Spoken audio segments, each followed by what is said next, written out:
Hello students, कैसे हैं आप सब लोग। ये आपकी क्लास फर्स्ट ईयर C1 की अकाउंटेंसी सब्जेक्ट की क्लास है। इसमें हमने अब तक बात की है लेखा शास्त्र क्या है, पुस्तपालन क्या है। शुरू में मैंने आपको बताया था कि लेखा शास्त्र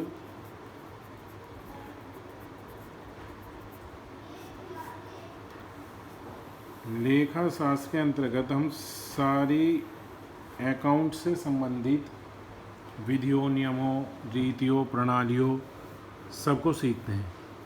इस लेखा शास्त्र का ही एक अंग होता है लेखांकन।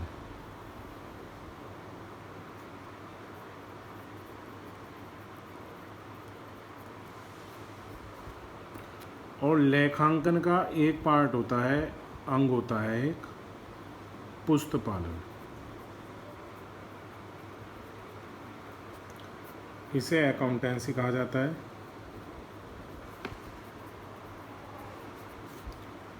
इसका जो ये अंग है उसे अकाउंटिंग कहा जाता है, और जो इसका अंग है उसको बुक कीपिंग कहा जाता है।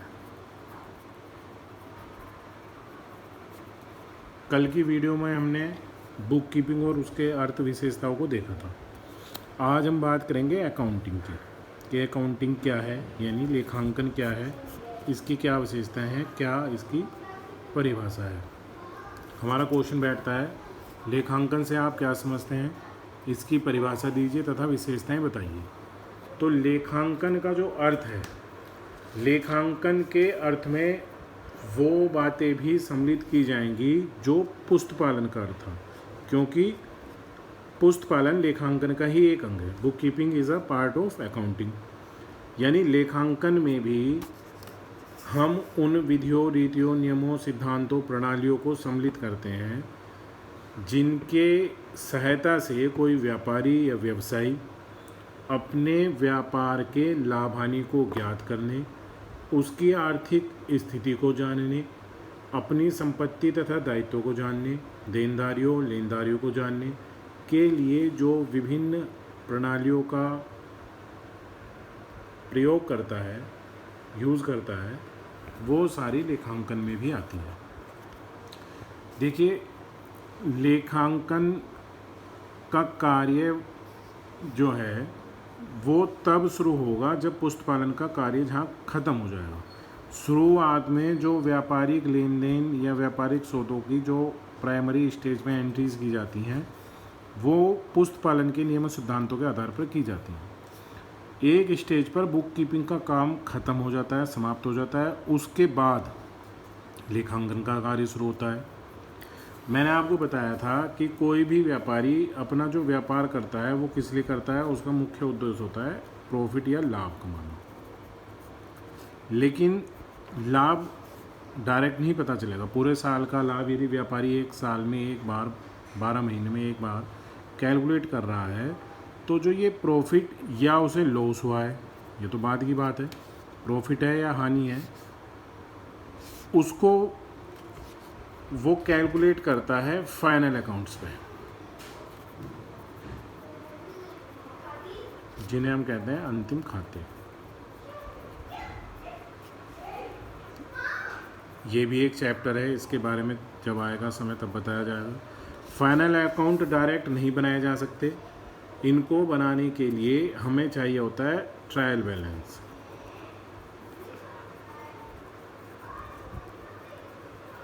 यानी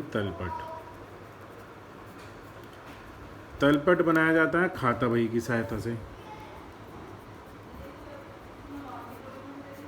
जिसे हम कहते हैं लेजर। और खाता बही बनाई जाती है जर्नल की सहायता से, जिसे हम कहते हैं रोजनामा,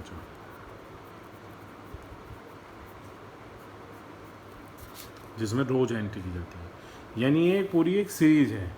जब भी कोई व्यापारी अपने व्यापारिक लेन देनों को अपनी बुक्स में रिकॉर्ड करता है, तो सबसे पहले वो रिकॉर्ड करता है रोजनामचे में। रोजनामचे की सहायता से खाता बही तैयार की जाती है। खाता बही की सहायता से ट्रायल बैलेंस तैयार किया जाता है। ट्रायल बैलेंस की सहायता से फाइनल अकाउंट्स तैयार किए जाते हैं। फाइनल अकाउंट्स की सहायता से ही हम अपने व्यापार के लाभ, हानि और आर्थिक स्थिति की जानकारी प्राप्त करते हैं। यानी ये पूरी एक चैन है, ये यहाँ से शुरू होगी, धीरे धीरे चल के हमें यहाँ तक पहुँचना है। प्रॉफिट लॉस और आर्थिक स्थिति कैलकुलेट करनी है, लेकिन उसके लिए हम शुरुआत यहाँ से करते हैं। तो ये पूरी जो चैन है, इसमें कुछ कार्य बुक कीपिंग से संबंधित हैं, जो बुक कीपिंग का कार्य है, और बुक कीपिंग के कार्य के बाद कुछ कार्य अकाउंटिंग से संबंधित हैं। और अकाउंटिंग और बुक कीपिंग दोनों ही अकाउंटेंसी का पार्ट है। यानी ये सारा का सारा जो है वो अकाउंटेंसी का ही एक पार्ट है, जिसमें से कुछ हिस्सा बुक कीपिंग का है और आगे का हिस्सा अकाउंटिंग का है। वो कौन से हिस्से है, कहाँ तक बुक कीपिंग का कार्य है, कहाँ पे अकाउंटिंग का कार्य शुरू होगा, वो सारे जब ये चैप्टर एक एक करके हम देखेंगे तब आपकी समझ में आएगा। फिलहाल तो ये समझना है कि ये सारा प्रोसीजर है वो अकाउंटिंग का पार्ट है, जिसमें से कुछ हिस्सा बुक कीपिंग का है और कुछ हिस्सा अकाउंटिंग का है। ये सारा अकाउंटेंसी का एक पार्ट है। तो कहने का मतलब ये है कि लेखांकन के यदि हम अर्थ के बारे में डिस्कस करें तो लेखांकन जो है वो उन लेन देनों को जो वित्तीय प्रकृति के हैं, यानी जिनमें मुद्रा का लेन देन हुआ हो, मुद्रा से संबंधित है, धन से संबंधित हैं, उनको निश्चित नियमों सिद्धांतों के आधार पर वर्गीकृत करना, पहचानना उनको, और उनका निश्चित नियमों सिद्धांतों के आधार पर रिकॉर्ड करना, उन्हें लिखना, उनका विश्लेषण करना, विश्लेषण करने के बाद उनसे महत्वपूर्ण सूचनाएं ज्ञात करना और उन सूचनाओं के आधार पर व्यापार के लिए भविष्य की नीतियों का निर्माण करना, ये सारा लेखांकन के अंतर्गत आता है। यदि हम इसकी डेफिनेशन की बात करें तो एक छोटी सी और अच्छी डेफिनेशन है, accounting may be defined as the identifying, measuring, recording and communicating of financial information. वित्तीय प्रकृति की जो सूचनाएं हैं उन सब को पहचानना, मेज़र करना, लिखना और उनके माध्यम से सूचनाओं को कम्युनिकेट करना, ये सारा अकाउंटिंग है। ये डेफिनेशन दी गई है ब्रिलमैन एंड डर्बिन के अनुसार। और भी कई सारी डेफिनेशन है, आप कोई भी लिख सकते हैं, लेकिन सारी यही है। यदि इसकी विशेषताओं की बात करें अकाउंटिंग की, तो इसमें वो विशेषताएं भी आ जाएंगी जो बुक कीपिंग की थी, क्योंकि बुक कीपिंग की इसी का एक पार्ट है। तो यदि विशेषताओं की बात करें हम, इसमें पहली विशेषता इन्होंने बताई है लेन देनों का अभिलेखन करना, रिकॉर्डिंग द ट्रांजैक्शन। जो भी व्यवसाय के वित्तीय प्रकृति के लेन देन हैं उन सब को हम लेखांकन के अंतर्गत निश्चित नियमों और सिद्धांतों के आधार पर लिखते हैं। यानी लेखांकन का उद्देश्य व्यावसायिक लेन देनों, व्यावसायिक लेन देन वही हैं जो व्यापार से संबंधित वित्तीय प्रकृति होंगे, उनको पहचान कर सुव्यवस्थित ढंग से पुस्तकों में लिखना है। सेकंड आता है इसमें लेन देनों का मापन, यानी जो लेखा पुस्तकें हम मेंटेन करते हैं उनमें केवल उन्हीं लेन देनों का लेखा किया जाता है जिन्हें मुद्रा के रूप में व्यक्त किया जा सकता हो। जिन्हें मुद्रा के रूप में व्यक्त नहीं किया जा सकता उनको हम रिकॉर्ड नहीं करते। लिखा भी है ऐसी घटना या लेन देनों का जिन्हें मुद्रा के रूप में व्यक्त नहीं किया जा सकता, लेखा नहीं किया जाता।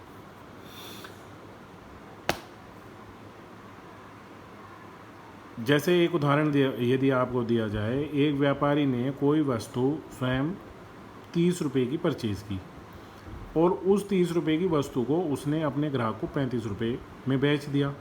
तो खरीदते समय भी मुद्रा का लेन देन हुआ 30 रुपये का और बेचते समय भी। तो इन लेन देनों को तो बुक्स में रिकॉर्ड किया जाएगा, लेकिन मान लीजिए कोई व्यापारी की दुकान पे कोई गरीब आ गया भूखा मांगने वाला, और उस व्यापारी ने अपनी आत्मसंतुष्टि के लिए उस भूखे व्यक्ति को खाना खिलवा दिया, तो वो वित्तीय प्रकृति का लेन देन नहीं है, उसको रिकॉर्ड नहीं किया जाएगा। अगला आता है लेन देनों का वर्गीकरण। जितने भी लेन देन व्यवसाय से संबंधित वित्तीय प्रकृति के होते हैं, पहले तो उनको लिखा जाता है रोजनामच में, जर्नल जिसे हम कहते हैं, जो अभी मैंने आपको बताया। उस जर्नल में लिखने के बाद उन लेन देनों में से कुछ लेन देन खर्चों से संबंधित हैं, कुछ लेन देन आय से संबंधित हैं, कुछ लेन देन वो हैं जो हमें लाभ देंगे, कुछ लेन देन वो हैं जिनमें हमें हानि होगी, कुछ लेन देन वो हैं जो हमारी संपत्तियों को इंक्रीज़ करते हैं। तो उन सभी लेन देनों को निश्चित नियमों सिद्धांतों के आधार पर अलग अलग खातों में कैटेगराइज्ड कर दिया जाता है, कैटेगरी बनाई जाती है, उनकी क्लासिफाई किया जाता है उनको। तो उन्हें लेन देनों को खातों के अनुसार अलग अलग वर्गीकृत किया जाता है। ये जो खाते बनाए जाते हैं वो खाता बही में बनते हैं, जो सेकंड स्टेप था। पहला जर्नल था, दूसरा खाता बही था। लेन देनों का संक्षिप्तकरण, अब हमने पहले जर्नल में लिखा लेन देनों को, फिर उनको क्लासिफाई किया, उसके बाद हम उनको समराइज करते हैं। समराइज कैसे करेंगे? जो खाता बही में हम खाते बनाते हैं उनके बैलेंस कैलकुलेट किए जाते हैं। कैसे किए जाते हैं? जब खाता बही वाला चैप्टर आएगा वो बताया जाएगा। खातों के बैलेंस निकलेंगे with the help of balances, trial balance बनता है। ट्रायल बैलेंस बनाने के बाद हम फाइनल अकाउंट, जो मैंने आपको सीरीज़ बताई कि पहले रोज नामचा, फिर खाता बही, फिर तलपट, फिर फाइनल अकाउंट।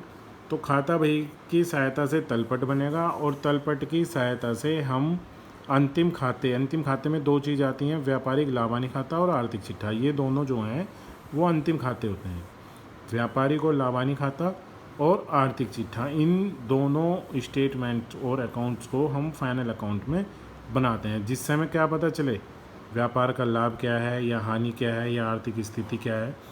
तो ये इसका संक्षिप्तीकरण हो गया। इस संक्षिप्तीकरण के आधार पर हम विश्लेषण करते हैं, भाई व्यापार में लाभ हुआ, जितनी हमने आशा की थी उतना है, कम है, ज़्यादा है, कम है तो क्यों है, ज़्यादा है तो क्यों है, लाभ नहीं हुआ तो क्या कारण है, हमारा व्यापार में रेपुटेशन बढ़ रही है या कम हो रही है, हमारी एसेट्स इंक्रीज़ हैं या डिक्रीज़ हैं, उन सब का एनालिसिस किया जाता है। यानी लेखांकन का उद्देश्य वित्तीय व्यवहारों घटनाओं को इस प्रकार प्रस्तुत करना है कि लेन देनों का विश्लेषण निर्वचन आसानी से किया जा सके।